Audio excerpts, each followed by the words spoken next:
that first off, you're getting the best of both worlds, right? You've got a cooling pain relief cream in this tube, relieve your pain. It's got menthol 10%, which is a really good amount from peppermint. I love this one personally.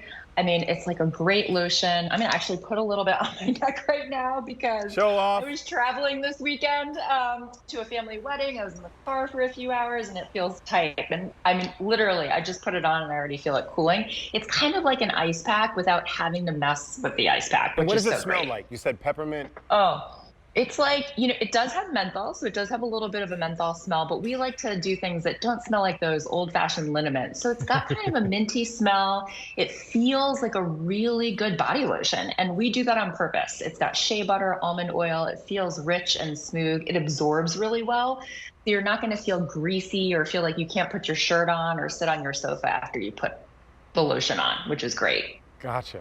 And then this one, if I can talk about this one, Yeah. this is actually Venus Williams' favorite, our Melt Pain Away Body Butter. So this is a rich, thick body butter. I mean, look at that texture, right? Mm-hmm. So thick, so hydrating. And what's great about this one is it has capsaicin from chili peppers. Yeah, Venus looks so happy because it works so well for her. So this is your warming pain relief cream, right? I